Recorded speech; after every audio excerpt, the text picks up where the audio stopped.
based on illusions will crash eventually on the rocks of Middle Eastern reality. And that the only peace that will endure is one that is based on reality, on unshakable facts. I think for there to be peace, the Palestinians will have to accept some basic realities. The first is that while Israel is prepared to make generous compromises for peace, it cannot go back to the 1967 lines, because these lines are indefensible, because they don't take into account certain changes that have taken place on the ground, demographic changes that have taken place over the last 44 years. Remember that before 1967, Israel was all of 9 miles wide, was half the width of the Washington Beltway. And these were not the boundaries of peace. They were the boundaries of repeated wars, because the attack on Israel was so attractive from them. So we can't go back to those indefensible lines, and we're going to have a long-term military presence along the Jordan. I discussed this with the president. I think that we understand that Israel has certain security requirements that will have to come into place in any deal that we make. The second is echoes something the president just said, and that is that Israel cannot negotiate with a Palestinian government that is backed by Hamas. Hamas, as the president said, is a terrorist organization committed to Israel's destruction. It's fired thousands of rockets on our cities, on our children. It's recently fired an anti-tank rocket at a yellow school bus, killing a 16-year-old boy. And Hamas has just attacked you, Mr. President, and the United States for ridding the world of bin Laden. So Israel obviously cannot be asked to negotiate with a government that is backed by the Palestinian version of Al-Qaeda. I think President Abbas has a simple choice.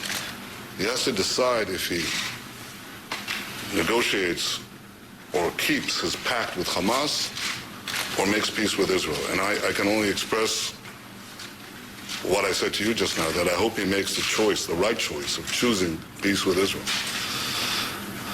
The third reality is that the Palestinian refugee problem will have to be resolved in the context of a Palestinian state, but certainly not in the borders of Israel.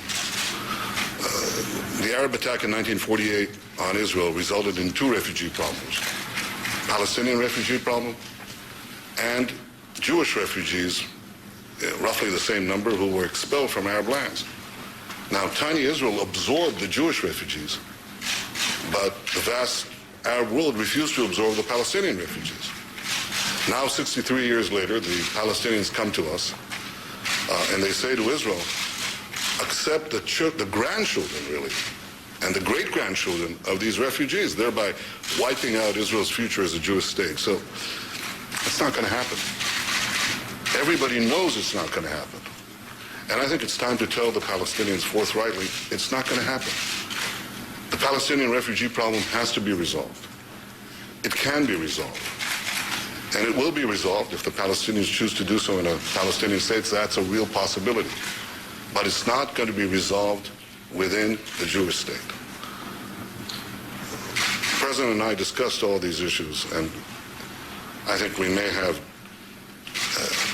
differences here and there, but I think there's an overall direction that we wish to work together to pursue a real, genuine peace between Israel and its Palestinian neighbors, a peace that is defensible. Mr. President, you're the leader of a great people, the American people, and I'm the leader of a much smaller people. A great people. It's a great people, too. It's the ancient nation of Israel. And, you know, we've been around for almost 4,000 years. We've experienced struggle and suffering like no other people. We've gone through expulsions and pogroms and massacres and the murder of millions. But I can say that even at the nadir of the valley of death, we never lost hope, and we never lost our dream of reestablishing a sovereign stayed in our ancient homeland, the land of Israel. And now it falls on my shoulders as the Prime Minister of Israel at a time of extraordinary instability and uncertainty in the Middle East to work with you to fashion a peace that will ensure Israel's security and will not jeopardize its survival. I take this responsibility with pride, but with great humility, because, as I told you in our conversation, we don't have a lot of margin for error. And because, Mr. President, history will not give the Jewish people another chance. So in the coming days and weeks and months, I intend to work with you to seek a peace that will address our security concerns, seek the genuine recognition that we wish from our Palestinian neighbors, and give a better future for Israel and for the entire region.